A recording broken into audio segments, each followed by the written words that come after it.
30 నిమిషాలలో నొప్పి లేకుండా వేడికోస్ స్వయం చికిత్స. ఆవేశ hospital, Hyderabad. Welcome to Suman TV mom's kitchen.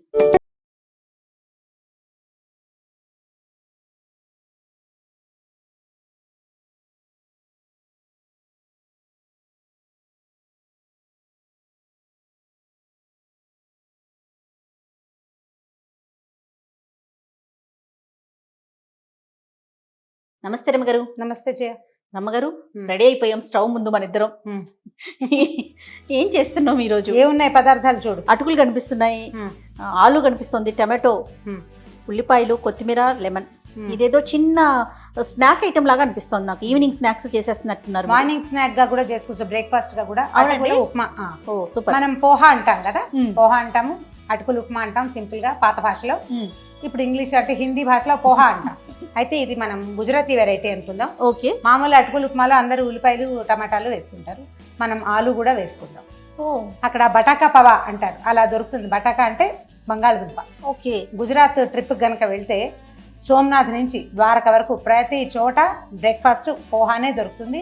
అందులో బటాకా పవా ప్రత్యేకంగా ఉంటుంది, ఆలు వేసింది చాలా బాగుంటుంది. Okay okay. హెవీగా ఉంటుంది, కడుపు నిండుతుంది. వట్టి అటుకులు ఉప్మాలో ఎక్కువ హెవీనెస్ ఏమి ఉండదు కదా. అవునవును. మనం బంగాళదుంప కనుక కలిపితే పిల్లల బాక్సులకు బాగుంటుంది. ఆలు ఉండటం వల్ల చల్లారినా కూడా అది టేస్టీగా ఉంటుంది. చల్లబడిన ఒక్కసారి ప్రాసెస్ చెప్పండి రమ్మగారు. సింపుల్. తాలింపు వేసుకోవటం, అందులో ఆ తాలింపు ఏం వేస్తాం, నూనె, కొంచెం పల్లీలు, శనగపప్పు, మినపప్పు, ఆవాలు, తర్వాత ఏమో కొంచెం ఎండుమిర్చి, పచ్చిమిర్చి, కరివేపాకు వేసుకుని తాలింపు వేయించుకోవటం. అందులో ఆలులు, ఉల్లిపాయలు మొదటేసి ఉల్లిపాయ కొంచెం వేగాక ఆలు టమాటా వేసి మగ్గనివ్వాలి. అది మగ్గిపోయాక మనం ఎప్పుడైతే తిరగమాత పెడతామో అప్పుడే అటుకుల్ని శుభ్రంగా నీళ్ళు పోసి కడిగేసుకోవాలి. ఇది సుమారుగా మనం ఏంటంటే ఒక ఆ మాత్రం గ్లాసు చేసామనుకో ఒక ముగ్గురికి సరిపోతుంది. దానికి అంత సైజులో ఉన్న ఒక ఆలు, అంతే సైజు ఉన్న ఒక టమాటా, ఒక ఉల్లిపాయ వేసుకుంటే చాలా సరిపోతుంది. సో అటుకులు మాత్రం శుభ్రంగా 2-3 సార్లు నీళ్ళు పోసి కడిగేసేయండి, పిండేసి పక్కన పెట్టుకోవాలి. అవునవును. అటుకులు మెత్తగా అవుతాయి, చక్కగా కుక్ అయిపోతాయి. ఓకే. స్టార్ట్ చేద్దామా? ఎక్కువసేపు నానబెట్టకుండా వెంటనే తీసి పక్కన పెట్టేసుకోవాలి. కడిగేసి పిండేసేయటమే అనమాట. అంతే. పాత్ర పెట్టుకుందాం. కాస్త పాత్ర మనం అటుకులు ఇందులోనే వేసి కలుపుతాం కాబట్టి దానికి సరిపడా పాత్ర పెట్టుకోండి. ఎక్కువ చేసేటట్టు ఇంకా పెద్ద పాత్ర. Okay okay. కాదు రమ్మగారు, కొంచెం తేలిగ్గా కూడా ఉంటుంది కదండి. తేలిగ్గా ఉంటుంది, తొందరగా అయిపోతుంది. మన దగ్గర ఇడ్లీ పిండి, దోశ పిండి ఏమీ లేవనుకో, రవ్వ ఉప్మా కాకుండా రోజు రవ్వ ఉప్మా ఏం తింటాము అని అనిపిస్తే ఇది ఒక వెరైటీగా చేసుకోవచ్చు. ముందు ప్రధానంగా ఒక వేరే పదార్థం. అవును. రెగ్యులర్ రవ్వ ఉప్మా కాకుండా. అంతే. ఉప్మాలో అంటే ఇన్ని వేయలేకపోతాం, ఆలు ఇవి అంతా అంటే రెగ్యులర్గా మనం చేసుకునేటప్పుడు ఎప్పుడో కానీ. ఇందులో అయితే మనం కొంచెం ఆలు, టమాటో అన్ని వేసుకోవడానికి అవకాశం కూడా ఉంటుంది. ఉప్మాలో ఇంతకంటే ఎక్కువ వేయచ్చు. నువ్వు ఉప్మాలో బీన్స్ వేసుకోవచ్చు, క్యారెట్లు వేసుకోవచ్చు, గ్రీన్ పీస్, బఠానీలు ఉంటే వేసుకోవచ్చు, అండ్ ఉప్మాలో స్ప్రౌట్స్ వేసుకోవచ్చు. ఏమైనా చేయొచ్చు. వెజిటబుల్ ఉప్మా ఇంకోసారి చేసి చూపిద్దాం డెఫినెట్గా. ఓకే. ఓకే. నూనె వేడెక్కుతుంది, అన్ని పల్లీలు, ఎందుకంటే చాలా ఎక్కువ వేయద్దు, పటాపటా అంటుంటే విసుగ్గా ఉండొచ్చు. అవును. ఓకే. శనగపప్పు. ఇది ఏంటంటే మన వస్తువుకి అనుగుణంగా మనం తాలింపు గింజలు చూసుకోవాలి, అవి ఎక్కువ ఇవి తక్కువ కాకుండా. ఓకే. ఇవి కొంచెం వేగాక మన ఆవాలు, గుజ్జి ఆవాలు, అవి మొత్తం బయటకు వచ్చేస్తామంటే పోపు కూడా మనం కావాల్సినంత ఎక్కువ మన అలవాటు ప్రకారం వేసుకోవచ్చు.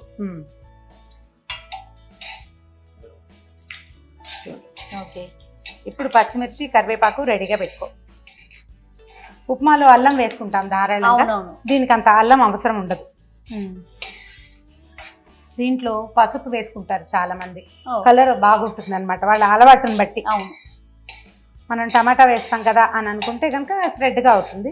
కొంచెం పసుపు వేసుకుంటే, ఒక చిటికెడు పసుపు వేసుకుంటే రంగు బాగుంటుంది. వేస్తారా? వేస్తాను.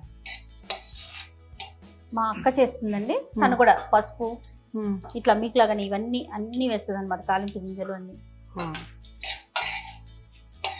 పల్లీలు వేగితేనే పచ్చిమిర్చి, కరివేపాకు వేసేసి.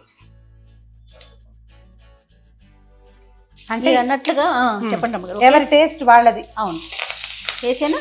వేసేసి కరివేపాకు వేసి. పోపే రుచి దేనికైనా. అవునవును. ఓకే. ఉల్లిపాయలు వేసి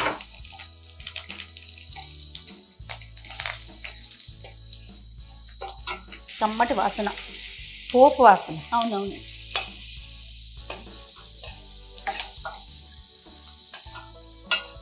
ఉప్మా అని తీసి పారేయకూడదు జయ. అవును, దాన్ని సరిగ్గా చేస్తే ఉప్మా కూడా అమృతోపమానంగా ఉంటుంది. సరిగ్గా చేయాలంతే.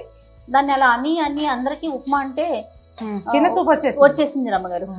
దిక్మాలిన ఉప్మా అని. యాక్చువల్ దిక్మాలిన ఉప్మా కాదు, ఉప్మా అంత హాయిగా ఉండే పదార్థం ఇంకొకటి లేదు నన్ను అడిగితే. అన్ని దిక్కులున్న ఉప్మానా? అన్ని దిక్కులున్న ఉప్మా. ఉప్మాకి అన్ని దిక్కులు ఏర్పరచాలి మనం. అష్టదిక్కులు ఏర్పరిస్తే రుచిగానే ఉంటుంది. అవును అవును. దానికి వేయాల్సింది వేయాలంతే. నూనె పడాలి జయ బాగా ఉప్మాకి. నెయ్యి వేయాలి. సరిగ్గా ఉడకనివ్వాలి. అవును. అందులో ఉండలు గచ్చకాయలు వచ్చినాయి అనుకో అస్సలు బాగోదు, చీరగ్గా ఉంటుంది. మైదా పిండిలాగా ఉండకూడదు. మనం నూనె తక్కువ వేస్తే అది రవ్వ శుద్ధలా ఉంటుంది. ఆయిల్ పడితే బాగుంటుంది. కాదు రమ్మగారు, రోజు ఇడ్లీ దోశ ఉప్మా ఇలా వేసుకునేటప్పుడు కన్నా ఇట్లా ఏదన్నా కొంచెం వెరైటీగా చేసుకుంటే బాగుంటుంది, తినడానికి బాగుంటుంది. అదొక ఇంట్రెస్ట్ అనిపిస్తుంది. టమాటా చివరికి వేసుకుందాము. ఉప్పు వేసేయి. ఇవన్నీ మగ్గాలి కదా. అవును, ఉప్పు వేసేయి జయ. వేయచ్చు, ఒక స్పూన్ పడుతుందండి. ముక్కలు ఉన్నాయి కదా, చాలా అంటారా? చాలు. కొంచెం ఆలు మగ్గాక అప్పుడు టమాటా వేసుకుందాం. ఒక 2 నిమిషాలు మూత పెట్టేద్దాం. అట్లా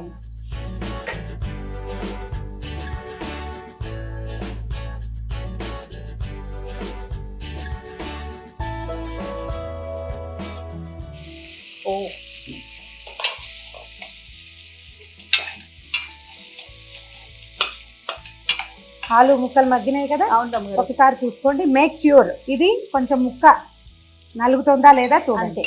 నలిగితే మన ఉప్మాకి తయారైపోయినట్టే. దీన్ని ఇంకా సన్న బుజ్జి ముక్కలు కూడా చేసుకోవచ్చు. మన ఓపిక. ముక్క భావకంగా కనపడితే ఎక్కువ బాగుంటుంది అనిపిస్తుంది. అలవాటుని బట్టి మన పద్ధతి. టమాటాలు వేసి ఈ వేడికి టమాటా మగ్గిపోతుంది. టమాటా ఆప్షనల్, మనకు కావాలంటే వేసుకోవచ్చు, లేకపోయినా పర్వాలేదు. కలర్ఫుల్ గా కనిపిస్తుంది రమ్మగారు. అవును, కలర్ఫుల్ గా కనిపిస్తుంది. కొత్తిమీర వేస్తావా? మొత్తం వేసేసి పట్టేస్తుంది.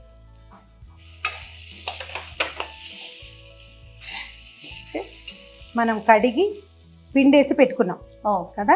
దీన్ని ఒక్కసారి విడదీయండి. కొంచెం అంటే ఇలా ఉండగా ఉంటుంది. మనం చేత్తో పిండుతాం కదా, ఈ ఉండని విడదీసేయండి ఒకసారి.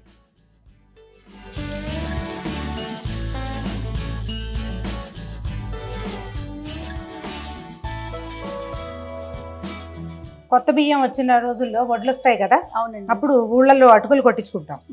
ఆ కొత్త అటుకులు ఇది ఎంత బాగుంటుందో. ఈ అటుకులు కొంచెం నూనెలో వేయించుకుని మిక్స్చర్ చేసుకుంటాము ఉప్మా చేసుకోవడానికి. అంటే చిన్నప్పుడు ఎక్కువగా అటుకులు పాలల్లో వేసుకుని బెల్లం వేసుకుని తినేవాళ్ళం. అసలు మార్నింగ్ బ్రేక్ఫాస్ట్, ఈవినింగ్ ఏమైనా తినాలనిపిస్తే అటుకులు బెల్లం అంతే. కొట్టి తింటే కడుపులోనికి వస్తుందని తింటేవాళ్ళు కొత్త బియ్యం కాబట్టి. పాలల్లో వేసుకుంటే భలే టేస్టీగా ఉంది. నేను ఇప్పటికీ తింటాను అమ్మగారు, కానీ బెల్లం వేసుకోండి, కానీ పంచదార వేసుకుంటున్నా. బెల్లం వేసుకుని చూడండి, ఎక్సలెంట్ గా ఉంటుంది. బాగుంటుంది. అటుకులతో పాయసం కూడా చేసుకోవచ్చు. ఈసారి ఎప్పుడైనా చూపిద్దాం తప్పకుండా. ఈవెన్ గా కలుపుకోనివ్వండి. మధ్యలో ఉన్న ఉండలు గచ్చకాయల్ని కలిపేసుకోవాలి నిదానంగా. కొంచెం అటుకులు కనుక ఆరిపోయినాయి అనుకో, అవును, ఎక్కువ వండ ఉంటుంది. చూడండి రమ్మగారు, అయిపోయింది. హాఫ్ మినిట్ అంతే, హార్డ్లీ.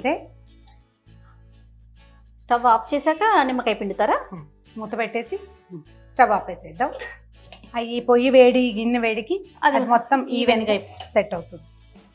తర్వాత దీన్ని నిమ్మకాయ పిండుకోవటం, సర్వింగ్. ఓకే. కాదు రమ్మగారు, మనం వడ్ల నుంచే కదా అటుకుల్ని చేస్తాము. మరి ఫాస్టింగ్ ఉన్నప్పుడు అలాంటప్పుడు పాలల్లో వేసుకుని తిన్నా, లేకపోతే అటుకులు ఉప్మా తిన్నా, అది అన్నం తిన్నా దానికి అట్లా అనుకోవటానికి వీల్లేదా? ఎట్లా అనుకోవాలి కదా. అటుకులు ఉపవాసం ఉన్నప్పుడు పెద్దగా పనికిరావు. కాకపోతే కొన్ని ప్రాంతాల్లో అటుకుల్ని ఉపవాసపు వస్తువుగా వాడతారంటే సగ్గుబియ్యము వాటిలాగానే. మనం అసలు సగ్గుబియ్యం మనకు ఉపవాసానికి కూడా పనికిరాదు అనుకో. అవును, కొన్ని ప్రాంతాల్లో ఆ ప్రాంతాలను బట్టి ఉంటుంది. ఇది బియ్యం తాలూకు బై ప్రోడక్టే కదా. అవును, వడ్ల తాలూకు ప్రోడక్ట్ బియ్యము, ఇది బై ప్రోడక్ట్. అయితే దీన్ని వండకుండా తింటాం. పచ్చటుకులు తింటే ఉపవాసానికి పనికొస్తుంది. ఓహో. దీన్ని ఉప్మా లాంటిది చేస్తే ఉపవాసానికి, పెద్దవాళ్ళకి పనికిరాదు. పిల్లలకి ఏం చేస్తాం, ఏదో ఒకటి పదార్థం చేసి పెట్టాలి కదా. అయిపోయినట్టు ఆవిరి వచ్చేసింది, ఇంకా సెట్ అయిపోతుంది. పూర్తిగా సెట్ అయిపోయింది జయ. ఓకే అండి. నిమ్మరసం పిండేసేద్దాం. అట్లనే నీ దగ్గర ఉంది చూడు. ఇందులో సీడ్స్ ఉన్నాయి రమ్మగారు, తీసుకున్నాను. మనం ఈజీ మెథడ్ ఏంటంటే చక్కగా ఈ పిండేది ఉంటుంది కదా. అవునవును, దాంతో పిండేసుకుంటే సరిపోతుంది. అవును. చూడు కలర్ఫుల్ గా కనిపిస్తుంది. అవునండి. ఆలు వేయటం వల్ల ఏంటంటే ఇది కొంచెం హెవీగా అవుతుంది మొదటిది. అండ్ మోర్ ఓవర్ ఏంటంటే ఎక్కువసేపు ఉన్నా కూడా చల్లారిపోయాక డ్రైగా అయిపోదు. ఆలు ఉండటం వల్ల ఎక్కువ టేస్టీగా ఉంటుంది. ఇప్పుడు ఉట్టి అటుకులు ఉప్మా అనుకోండి, ఎంత తిన్నా కడుపు నిండినట్టు అనిపించదు రమ్మగారు. ఇది మీరు ఆలు ఐడియా సూపర్. అయితే ఇందులో మనం ఇంకో పని చేయొచ్చు, దీన్ని ఇంకా గార్నిషింగ్ కి అంత క్యారెట్ కూర పైన చల్లేస్తే అది కూడా ఇంకో కొంచెం కలర్ఫుల్ గా ఉంటుంది. పిండేసి స్టవ్ ఆపేసాం కదా.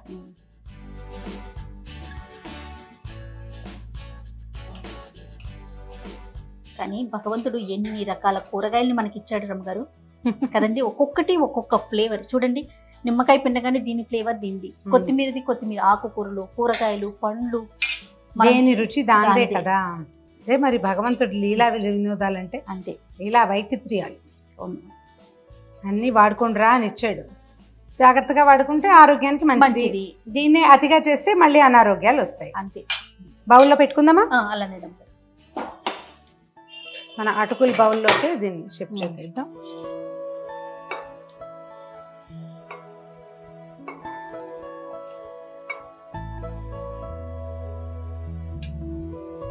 చక్కగా పులిహోర లాగా కనిపిస్తుంది.